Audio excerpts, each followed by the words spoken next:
So hello and a massive welcome to all of you here to Amnesty International UK's Human Rights Action Centre here in London.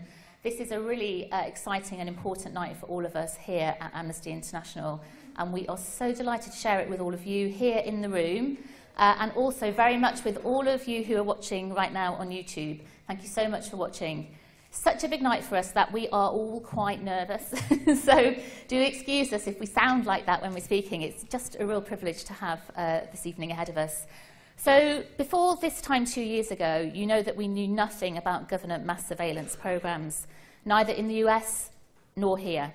We now know the vast Orwellian scale and depth of mass surveillance capabilities, and precisely how our governments have been abusing those capabilities thanks to one man, Edward Snowden, who I assure you we now have on the line.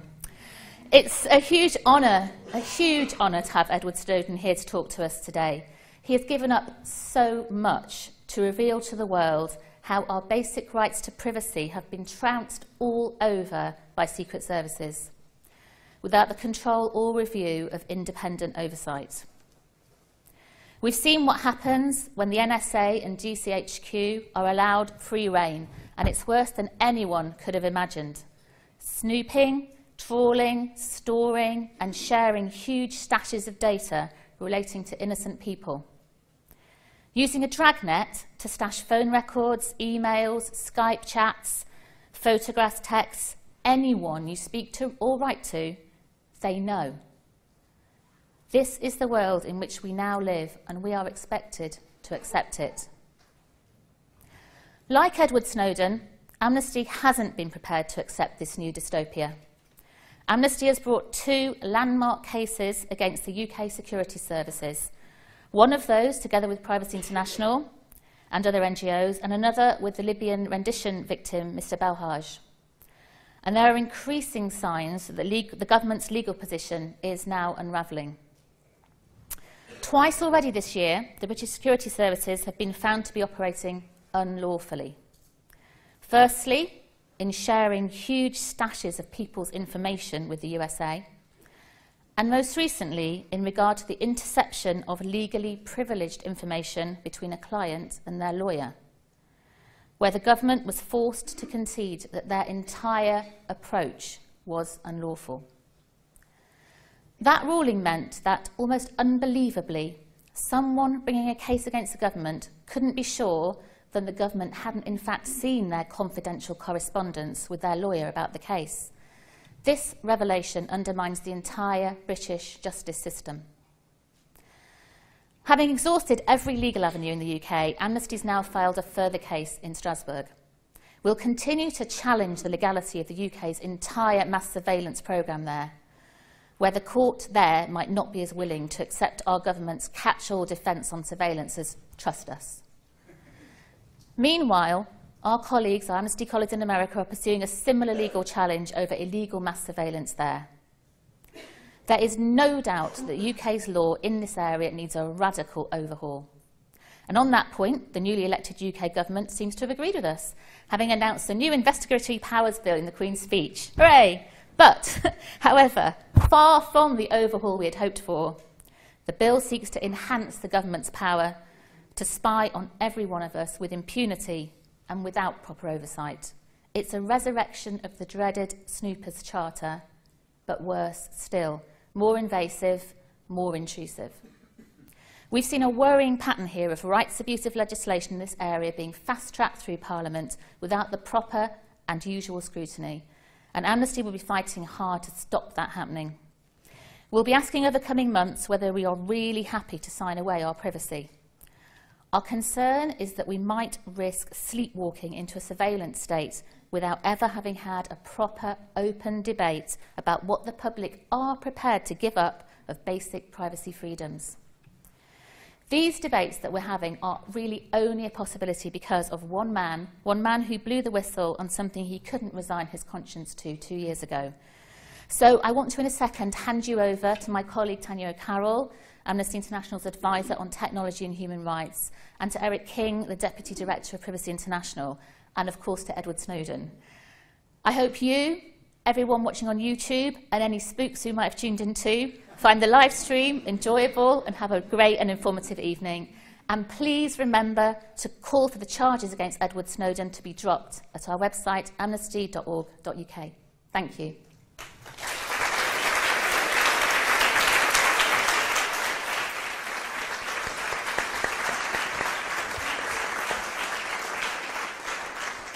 Good evening, everybody. My name is Tanya. Thank you so much. Just reiterating, Kerry, thank you so much for being here today. We are incredibly excited to have this event, to have all of you in the room and everybody that's joining online, and the opportunity to hear from Edward Snowden 2 years, almost to the day, since the very first disclosures broke news of these vast and intrusive surveillance programs run by US and UK governments. And a pleasure to be able to co-moderate with Eric as well. Yeah, we're very, very excited to talk with Ed. This is a particularly exciting week as we're expecting the new government's legislation imminently. It might be this week, it might be next. We have yet to be seen. But far from rolling back some of the mass surveillance that Edward Snowden has revealed, the fear is that they might be going further, that they might be asking for even more powers. So now we have the opportunity to get Edward Snowden up. Ta-da!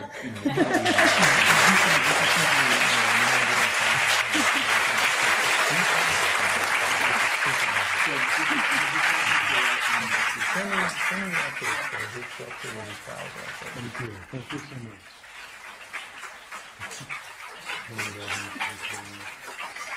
Does it ever get embarrassing, Ed? Oh, it's a little embarrassing, but thank you. Thank you all so much. for being here this evening. We're really excited to hear from you. I think we'll start just by jumping into the questions. Does the sound okay for you? Yeah, there was a little feedback, but I'll survive. We'll just jump straight in. We have half an hour of your time.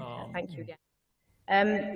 So on this day exactly 2 years ago, you were in a Hong Kong hotel room and you were on the brink of making a decision to release information that would have Huge implications not only on shaping this debate about privacy, about the legitimacy of mass surveillance, but of course also on your own life, and it's changed everything for you. Has it been worth it as you look back? Yeah, it was a stressful time back in that hotel room, I'll be the first to say. But it has been incredibly rewarding, incredibly gratifying. I have lost a lot of things. I can no longer see my family. I can no longer live in my home. I can no longer work at the same place that I used to with colleagues that I respected. But on the other hand, the things that I have received personally and that we have all benefited from publicly make it all worth it. Because the difference is, back then, the public or the government had made a decision, a policy decision. And this wasn't just the US. This was the UK, Australia, Canada, and New Zealand, which are called the Five Eyes surveillance partners. But also many other governments around the world, that thanks to sort of advances in media, thanks to the increased level of communication among activists online, lawyers, people who are working in defense of civil rights and basic liberties around the world, that it's time to sort of push the public away from the table of government. They took our seat away and they closed the doors and they decided that we'll begin making the decisions for you. And while we haven't, won that fight, we have made progress since then in an extraordinary way. Papers around the world have published stories about serious government abuses that were violations of law, that were violations of rights. We've seen courts stand up and strike down these programs as illegal, as unlawful, or never permissible in the first place. In fact, the UK itself is an extraordinary example of that. We have the Intelligence Investigatory Powers Tribunal, which I believe in 15 years never ruled against the intelligence services once. But in the wake of some pretty talented, I think, civil liberties organizations in the United Kingdom, they brought a case in the wake of these disclosures, and for the first time ever, they won. That's the difference that transparency makes. That's the difference that society makes. The difference is that we get a different quality of government when they're accountable to the public. It's not that every intelligence agency is evil. It's not that these programs are terrible and They never do any good at all. We want to have some level of intelligence gathering. We want to be able to investigate criminals. We want to be able to respond to military threats. But that's a very far cry from watching everyone in society, without regard to their guilt or innocence, to the mass surveillance of entire populations rather than individual people. And that's something that, if we decide to go in that direction, were that ever allowable or legal in the first place, which I would argue it's not, that is fundamentally a decision that the public has to make, not just some official behind closed doors. Well, speaking of progress, this week has actually been a very important week. We've seen in the US the expiration of the Patriot Act, Section 215, which has been used to justify the bulk collection of US phone records. A lot of people say that that would never have happened if it hadn't been for your disclosures. Many people have welcomed it as a major step forward. But there's also questions as is this really a reform? And in fact, we've been taking some questions on Twitter today, and at A Cog of Change asks, are people being overly optimistic? It's important that we look at this in the right way, which is that when we think about Section 215 of the Patriot Act, which for those who are not Americans and are not familiar with the minutiae of intelligence regulatory law, this was a fringe provision, originally called the library records provision, by activists who tried to prevent it and failed, who said that this was overly intrusive, it was invasive, and the government would abuse it. The government at the time claimed that was not the case. This would never be used to get ordinary people's records. It would only be used for investigations that were relevant to terrorism, and because of that, we shouldn't have worried about it. Now, the problem was they did abuse it. And no one in the country knew, including the vast majority of the Congress. Only the so-called Gang of Eight, sort of the highest and most compromised officials in government, were briefed on this. The individual official who actually authored the law of the Section 215 of the Patriot Act, Section 215, said that no fair reading of the law could possibly mean what the NSA claimed it did. And yet that's exactly what happened. Now, the difference is, now that we know about this, courts have ruled it unlawful. They've said that despite the fact that it's been operating since September 11th, from the very first day, it was against the law. It was a violation of basic constitutional rights. The White House did a classified investigation of it, and they found that it had never stopped a single terrorist attack. And this, remember, is not from activists. These aren't for people who are against surveillance. This is from the White House, the United States president, who oversaw this program, who is culpable for the operation of this program, and who has every incentive to vindicate it and say, well, no, we're not understanding this. It's actually much more valuable than it is. In fact, they said it never stopped anything at all. And so it stopped. And people go, all right, well, we struck down this program. By the way, this was the very first story that was ever published by journalists from the National Security Agency's classified records. This was the first classified record or evidence we ever saw about mass surveillance. And I think it is meaningful, it's important, and actually historic that this has been repudiated not just by the courts, but by Congress as well. And the president himself is saying that this mass surveillance program has to end. But when we think about optimism, and people go, is the fact that we've lost this one surveillance program, which everyone agreed was illegal and ineffective, is that enough? Is that the change we need? Is that everything that's going to happen? And of course, the answer is no. It's not enough. It's a first step, and it's an important step. But when we think about the victory that this change represents, that the striking down of this law represents, that the rejection of this law by the legislature represents, it's not about the law at all. It's not about the sunset of the Patriot Act. It's not about the passage of the USA Freedom Act, which is a reform law expected to pass, which will basically prohibit this similar kind of operation. It's not about anything that we've struck down. It's about the fact that despite the reality that this program was considered ineffective and illegal by every branch of government, spies, security agencies, and their representatives in Congress argued that it should remain. They said, but terrorism. They played the terrorism card. They said, people will die if we lose this program, despite the fact that the court says that's never been the case, despite the fact that the White House says that's never been the case. We need to keep it anyway. And yet, for the first time in 40 years of US history, since the intelligence community was reformed in the 70s, we found that facts have become more persuasive than fear. For the first time in recent history, we found that despite the claims of government, the public made the final decision, and that is a radical change that we should seize on, we should value, and we should push further. I think that's one of the things so interesting about the 215 debate is that here we're still only scratching the surface at how they might be using that power. There was a really interesting debate between Michael Hayden, who used to be the director of NSA, and the principal technologist at the ACLU, Chris Seguin, discussing 215 and the other purposes to which it might be being put. And I think that's what's so kind of fascinating to look at what's happening in the US versus what's happening here. We still don't know in the UK whether or not GCHQ, the intelligence agency here, operates a program in a similar way to 215. And so one of the questions I had, Ed, is that in the film that everyone's very fortunate to be able to go and see at the moment, you say in this great scene, and I hope I'm not spoiling anything coming up. Don't. But one of the things that you say is that Ewan McCaskill brings up GCHQ, and there's this look on your face, and you kind of say, oh boy, woof, they're the worst. What do you mean by that? Well, what I mean by that is the fact that, you know, we've seen this, again, in the United States. We have a secret rubber stamp court called the Foreign Intelligence Surveillance Court. In 35 years, they received 35,000 requests for government surveillance, and they'd said no precisely 12 times.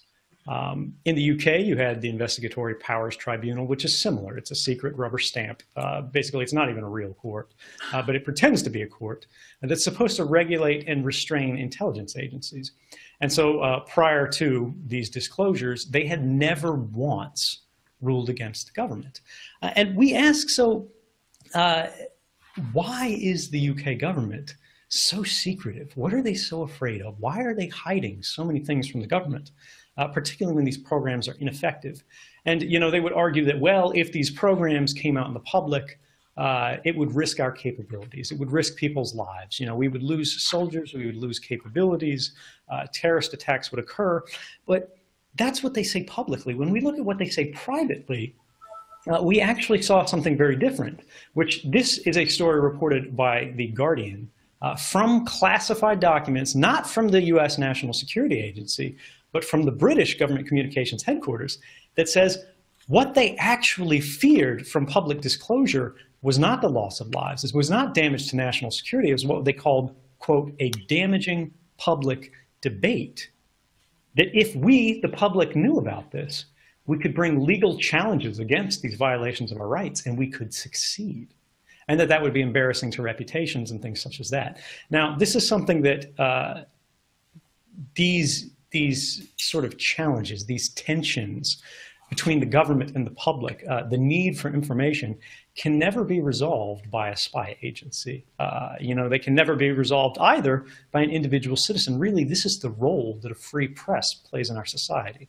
And unfortunately, one of the challenges in the sort of post-2013 era of national security reporting is that in the United Kingdom, only one newspaper is actually interested in reporting on the operations of the intelligence services, and that's The Guardian.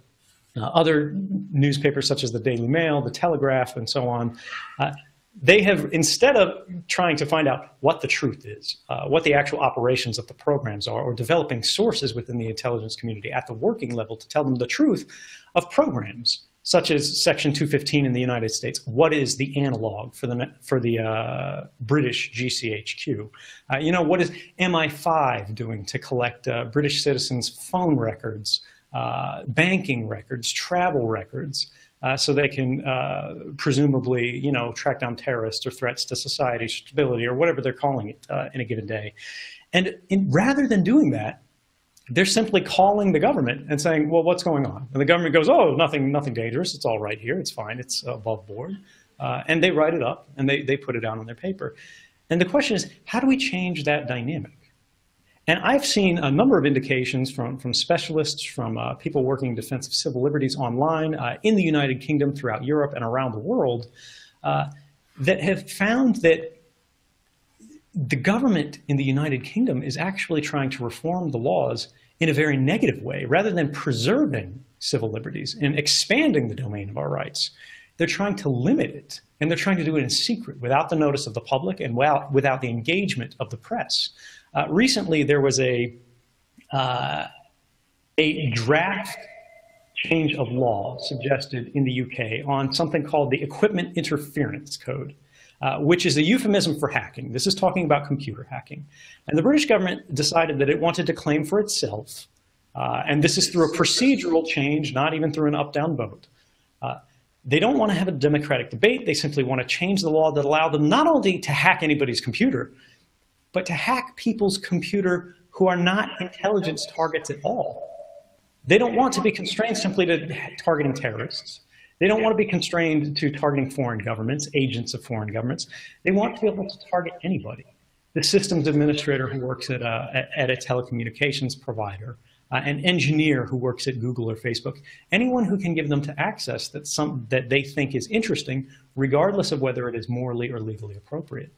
And so I would ask the both of you, as people who live and work in the UK on these issues, what do you think we can do to change these? What is the plan for reforming these and sort of holding the government to the account, not just of the law, but the account of the public?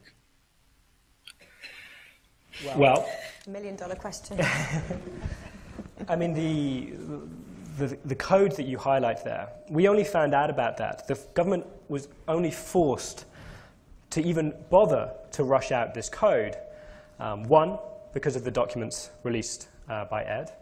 And then a year later, when we at PI sued GCHQ, we said, we don't think you've got any legal authority to conduct these kind of hacking activities. We looked through the statute books, we flicked through, and we tried to find the bit that talked about government hacking.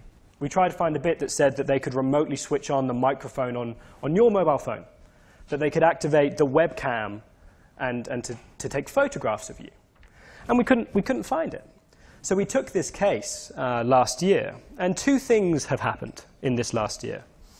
The first is that the government have introduced this draft code of practice. They've called it equipment interference because they don't like talking about hacking. Hacking is something that the bad guys do. What they do is they interfere with equipment. Very, very different. Same way they don't do mass surveillance, they do bulk interception. Radically different. Radically different. So that's the first thing that they've done. And they've introduced this not as primary legislation, not something that our parliament gets to properly debate. Instead, they introduced it as a code of practice, an add-on to the legislation, as it were. And the second thing that they did, which we only found out about 2 weeks ago now, is that we have a law that criminalizes unlawful hacking. So if you want to come and hack me now, that's an offense, right? You can't do that. The same law applied to GCHQ. If they want to come hack me, they were not allowed to do so. And this was our case. We said, look, you're breaking the law. You don't have any authority to do it. And second of all, you're committing a criminal offense in doing it anyway. So we thought we were on pretty solid ground. Until a day before court, the day before, we get notified by the government that they've changed the law. The Computer Misuse Act, the thing that criminalizes their activity, had been amended. They'd snuck it into the Serious Crime Bill. In the explanatory notes of the legislation, they make no reference to it. The parliamentary debate doesn't talk about it because no one knew that this was the implication of the change. So we're fighting a really, really long fight here. Even when we're taking them to court, they're moving the goalposts pretty quickly.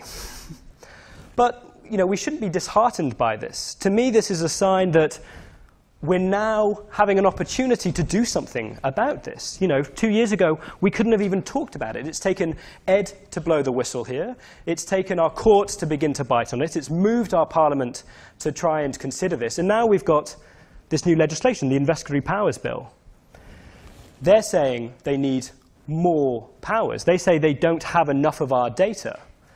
I mean, Ed, as someone who's looked through our data, what do you think? Do you think they've got enough? So I had used systems of mass surveillance personally. I was an NSA analyst in Hawaii who had access to a system called X-Keyscore. which is basically where all the products of mass surveillance that are related to, for example, computer-to-computer communications, everything you do on the internet, everything you type into a search engine, every email you send. X key store is where it ultimately gets sort of filed into, so people can run their hands through it.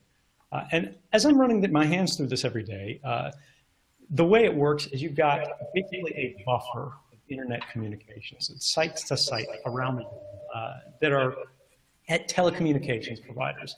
When you send an email to your mother, you don't send it over a line that you own. You don't have a cable running from your house to her house. So it has to go through somebody else's infrastructure. And the problem is governments realized that this was a massive vulnerability for everybody in society, where they could go, we're having trouble understanding what people are doing, and we'd like to know what they're doing. We'd like to know what everybody is doing all the time. Is there anything we can do about that? And they found out that it would be really difficult to listen to everybody's phone calls, to read everybody's emails with human eyes and human ears. So what they did was they went about devising a program, algorithms, computer systems that could do this for them procedurally, automatically. And the global sort of surveillance system that we have today is the system of this. And what's interesting is even the systems that are operating in the United Kingdom are often designed by the national security of the United States. So you're getting US spy equipment put in your country, and your government simply trusts the NSA to give them something that doesn't have a backdoor, that they won't abuse, that they won't use against the United Kingdom, for example. But even if they didn't, when you think about all of those things that are going over those lines all the time, it's not just you writing to your mother, it's not just you calling your therapist, it's not just you sending a text message to the person that you love or you sleep with. It's everything about everybody. And the government would argue that, well, because they're not listening to your phone call, they're simply intercepting it, they're making a record of it, they're making a note of everything that you're doing during the day, who you call, for how long you called them, where you traveled, what cell phone tower that your cell phone handset was connected to at your office, when you were sitting in your driveway, when you were sitting on the bus. All of this stuff is harmless. There was an argument that would say it's just metadata. But we know that's not the case because the director of the National Security Agency, former director, said we kill people based on metadata. And he's right. That's how we target our drone strikes. We don't have somebody on the ground looking at whoever we're shooting at. Rather, we fire at a cell phone that sent a text message or something like that that we don't like, that we assume is held by somebody else. The problem is that cell phone may have been held by a bad guy a week ago, a day ago, a month ago, a year ago, but then they could have given it to their child, they could have given it to their neighbor, they could have left it in town when they went somewhere else, because these are poor areas where they typically share things like that. And further on the metadata thing, a key point is people go, well, metadata by itself is harmless, it doesn't say that much, even though we use it for bad things. But the top lawyer of the National Security Agency, a man named Stuart Baker, said, metadata tells you absolutely everything about somebody's life. If you have enough metadata, you don't need enough content. And he's absolutely right. The way this works is that metadata is a proxy for content. You can reconstruct the activities of someone's life simply from the signaling events, when you call, where you go, what you do. And it's important when we've been, it's been 2 years, people don't really have a good understanding of what exactly was revealed. There were so many stories in the newspaper that were so complex that people didn't really understand what it all meant. And we had things that were easier to understand. For example, like the Prism thing, which is where all of the corporate logos on the top there that you see, Google, Facebook, Yahoo, Apple, all of these guys, they began working for the government rather than working for their customers, and providing not just the metadata of your communications, but the content as well, what you actually sent in email. But again, what does that mean when they have it all? And the answer is that it gives the government a window into anybody's life at at any given time. It allows them to do what's called pattern of life analysis. And this can be driven by an individual sitting at a desk like myself, or I can simply queue up inquiries, sort of continuing queries that look for anybody's activities who match a certain profile. anybody who holds certain political views, anybody who associates with given activist groups. And what's interesting is that we see that the government isn't simply watching what we would consider violent radicals, jihadists, Islamists, things like that, who are known to be associated with violence. It can simply be people whose views they think are too extreme, or they're not moderate enough, or even issues that they can't predict may become radicalizers in the future, such as climate change. So the question is, do we really want the government watching everybody all the time? And I would say, even if you think there is some benefit there in terms of intelligence gathering, in terms of surveillance, watching our adversaries, you have to remember the fact that we have a proven history now that these programs are not effective in the United States. We're a little bit ahead of the game because we've had this. We've had the Boston Marathon bombings, for example, where the United States government knew who these individuals were in advance of the attack. They were already identified and known to the intelligence services. But despite the fact they were watching everybody in the country, they didn't thwart the attack. And the question is why? The answer there is because when you have individuals like me who are ultimately responsible for this, going into a desk every morning and trying to search through the world's communications from the previous day, the previous week, the previous month, you realize very quickly that if we collect everything, we understand nothing. And if we don't reallocate our resources in a targeted way, in a specified way, in a way that's based not on simply watching everybody without regard to guilt or innocence, but based only on a probable cause to interfere, to intrude into their privacy based on the expectation, an evidence-based approach, an articulable suspicion of criminal activity, we find that we're spending resources for no benefit in terms of public safety and a real cost in terms of freedom and liberty. I mean, the picture that you paint is absolutely daunting, and I think anytime anybody hears you talk about it, it really brings these issues home as to why it really does matter. The problem is that it also sounds very complex, and it can be quite abstract, and it can feel very far away from ordinary people's lives when they are picking up their cell phone, when they are sending an email. They're not picturing an analyst on the other side actually reading that content. And in the questions that we had coming in on Twitter, a number of people raised this, and you've certainly heard the argument before, but for example, Immigrant 6 asking, some people think they're ordinary and they have nothing important for the government to look at, and why should they be bothered? And I do think that question is key to why in the UK especially, shifting this debate has been difficult. It's a very important question. I'm glad you asked, because this is something that a lot of people struggle with when you're trying to talk to a friend about this, and they go, well, I don't care because I don't have anything to hide. I'm not doing anything wrong. First off, that's an argument about privilege. It's a misunderstanding of rights. You go, because of the fact that the right is not particularly valuable to you at a given time, because you are not threatening, you are not interesting, that it's not valuable for anybody. And also that it's not valuable for you, because you have no idea how the laws are likely to change in the future. You have no idea how the social norms are likely to change in the future. You could very likely find yourself in trouble, and regardless of whether you've done anything wrong or not, when the government knows everything about you, they can find something that you've done wrong, regardless of whether it was dangerous or destabilizing or anything like that. It's the famous Cardinal Richelieu quote, give me 6 lines written by the hand of the most honest man, and I'll find something in them with which to hang him. The problem is they don't have 6 lines anymore. They have 6 billion lines on all of us. But beyond that, let's presume that you don't have anything to hide. Let's presume you are sort of the least offensive, the least intimidating to the government type of person out there. They don't want to influence your industry. You're not in a union. You're not politically active. All you do is you go home and you watch TV. And you pay your taxes. That's also very important to them. If that were the case, you have to think about what it actually means when you change the paradigm there, because you as a citizen don't need to justify why you need a right. Rather, it's incumbent on the government to make a demonstration of why it is absolutely necessary to the public good to violate your rights. The burden of proof does not fall to you. And ultimately, when you think about the argument, you have to think about what they're trying to say and what it means. And when I look at it, it's no different to say, I don't care about the right to privacy because I have nothing to hide. That's no different than saying, I don't care about free speech because I have nothing to say. I don't care about freedom of the press because I have nothing to write. I don't care about freedom of association because I'm not involved with my community. I don't care about freedom of religion because I don't worship.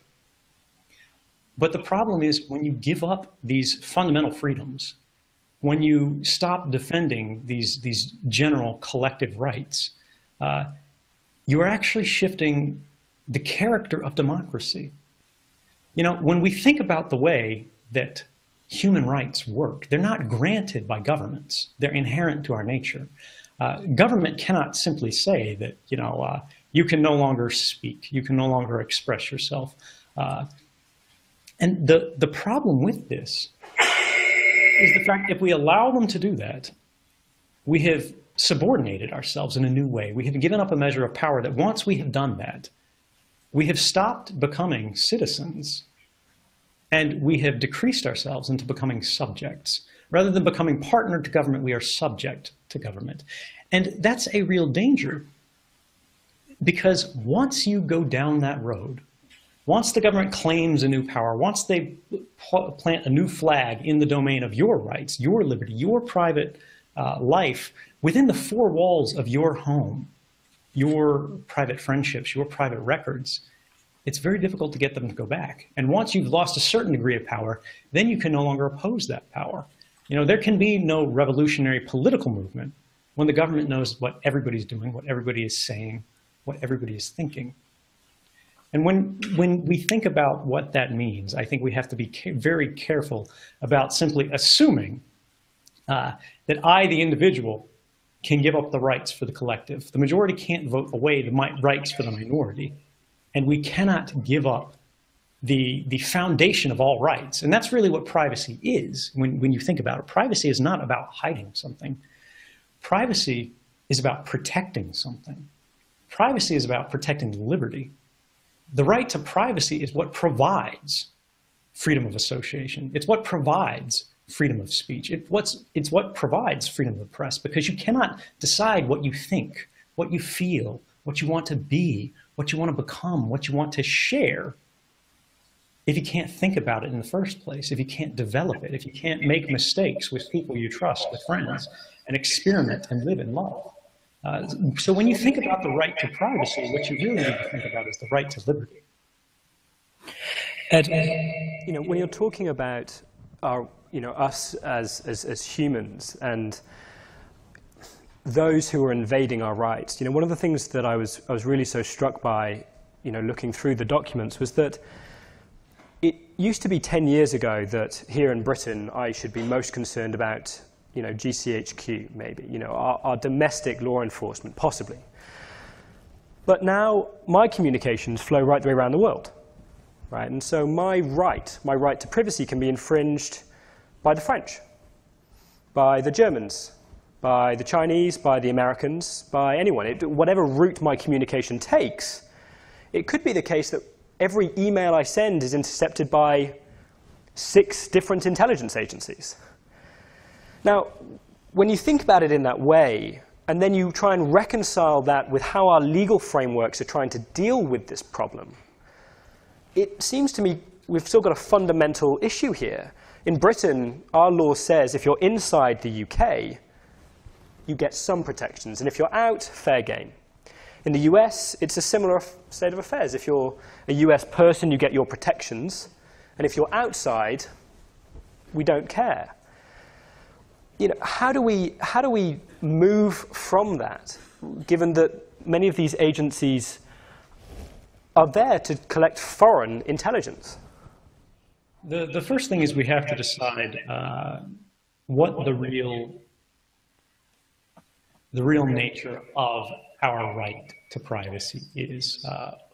Not just what the right to privacy is, but what we want to protect, what we want to provide everyone on a human rights basis. Because when we try to lobby for reform in Britain, that's one thing. We try to do the same thing in the UK, that's another thing. If you try to do the same thing in Africa, if you try to do the same thing in Asia, if you try to do the same thing in all different corners of the world, you run into a very different dynamic, which is that national laws are not always responsive to public good. And when you think about mass surveillance and the fact that it's never prevented terrorist attack in the first place, you have to recognize these aren't public safety programs. These are spying programs. So is the cost to society, is the exposure that we all suffer as a result of leaving our communications insecure on the technical level worth whatever political or procedural benefit that they claim is valuable in our country, in our given countries? And so the question, how do we resolve this tension, is actually quite clear, and that's that we cannot stop with a simple assertion of law that this will be the operation in our own country. If, for example, the UK tomorrow, David Cameron wakes up and he decides, you know what, I'm a big fan of freedom now. You know, I really care about people's individual liberties. And we all hold our breath waiting for that, and it happens. He reforms the law, you know, everybody backs him. We have a renaissance of personal liberties in the United Kingdom. The problem is, as you say, as soon as you send your email, it goes all around the world into different regimes, into different legal structures that don't have the same laws. They don't recognize the same protections. They strip them away. What you have to do is find that thanks to advances in technology, we can now assert our rights through new means. We can use technical standards. We can use technical systems. We can use scientific advances and things like encryption and routing schemes, basically methods of encoding and protecting people's data across borders, so that when we improve things here, we don't just benefit those within our borders. We benefit everyone around the world. And I think you mentioned Cameron there. I mean, do you think that NSA is intercepting David Cameron's emails? You know, this is actually a really interesting question, because there was a prominent congressman in the United States named Bernie Sanders, I believe he was the author of the letter, who wrote a letter to the director of the National Security Agency. And he said, are you intercepting the emails of Congress? Are you intercepting the emails of basically our government representatives? And the NSA director wrote back a very wordy reply that basically boiled down to, well, yes, of course, because we're intercepting everyone's. So yes, David Cameron's in the databases alongside everybody else. And if the National Security Agency, the director, decides that he wants to look at it, he can. And in fact, this is actually codified into the agreements that they have with each other, one of which, a top secret agreement, was published by The Guardian, I believe, which showed that not only were they sharing information back and forth between each other, which that rubber stamp court in the UK finally said actually was unlawful for the past 7 years, but it also said that this is not a binding legal agreement. The restrictions that they placed on each other, saying, well, we're not going to break your laws, you're not going to break our laws, said explicitly, there's no legal force behind this. If you break it, we can't do anything about it. And then beyond that, at least for the United States version, but of course this is also the same for the UK and every other country that has a similar agreement, it has a section classified no foreign. No foreign being a spook speak, basically, for no foreign nationals. It means only the citizens of that country can view this clause of the agreement. And that clause said that if, for example, the National Security Agency considered it to be in the interests of the United States government, they would happily abrogate that agreement. They would happily basically search through David Cameron's email, listen to his cell phone calls, or anybody else in the UK, despite the fact that they had agreed not to do so. And they would have no obligation to inform the other party, and that other party would have no legal recourse even if it were discovered. Sounds like a great friendship. So we've already taken a lot of your time. We've run over a little bit. I have one more question that I wanted to ask, just turning it a little bit more to you and a little bit about where you're at the moment. There's this incredible clip in Citizen 4, again, sorry for the spoiler, where you are just thinking about the fact that you're literally on the brink, and you've already taken the plunge at that point. And you say something like, you look quite white, actually, a bit like a ghost. And you turn around and you say, it's just weird to not know where I'll be tomorrow. And I wonder, do you still feel that way? Where do you hope to be in 5 years' time? You know, I think the most liberating thing about sort of burning your life to the ground and becoming sort of an international fugitive, at least that's what they claim, is that you no longer have to worry about tomorrow. You start thinking about today. And for me, that's been an incredible experience, and I'm actually quite grateful for it because it's allowed me to look at life in a completely new way and focus on what I can't do, or sorry, to think about what I can do, as opposed to you know, what I might be able to do in 5 years or 3 years or 10 years or whatever, where I'm going to be. I have applied for asylum in 21 different countries across the world, including Western Europe. I'm still waiting on them to get back to me. But I have more hope today than I ever had before.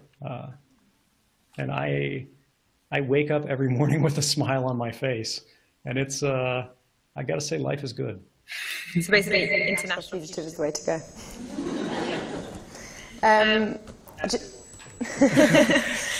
So alongside the hundreds of questions that we received on Twitter, I just wanted to let you know that we also received tens and tens and tens of people saying, just please thank Edward Snowden, because of course you, in the disclosures that you made, affected the rights of every single one of us in this room, every single one of us listening online.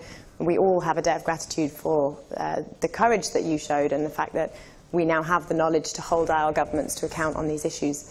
So I wanted to let you know that there was a kind of outpouring of solidarity, and that Amnesty International, as you already know, are working on your case, and we will continue to work on that. We'd like to see at least a few of those 21 countries offer you asylum, and we'd like to see a few of the other ones help you get across the world to the countries that would offer you asylum.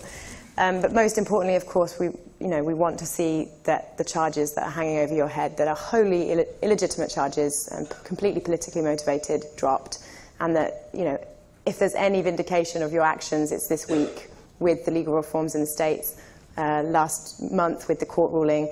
The actions that you took as a whistleblower have directly led to huge changes, and that should be recognised. And Amnesty will continue to campaign on your case until we see you go wherever you want to go as a free man. Well, thank you. Thank you.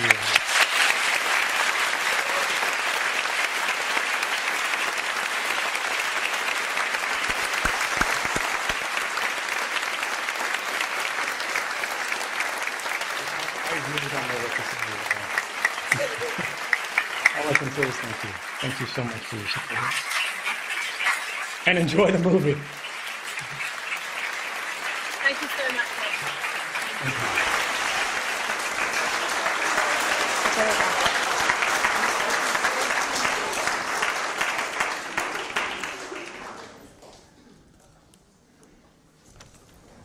Great. So, wow, that was amazing. So just to sort of wrap up this section of the evening, we've obviously got a programme that will continue. Thank you so much for joining us, everybody who is online. We're going to end the live stream at this point, but thank you for tuning in, and it was really wonderful that we had people all around the world watching. Next up, we are going to have the screening of Citizen 4, and we'll be hearing from Jess Search, who's the Executive Director of BritDoc, and they've been behind the incredible and powerful documentary made by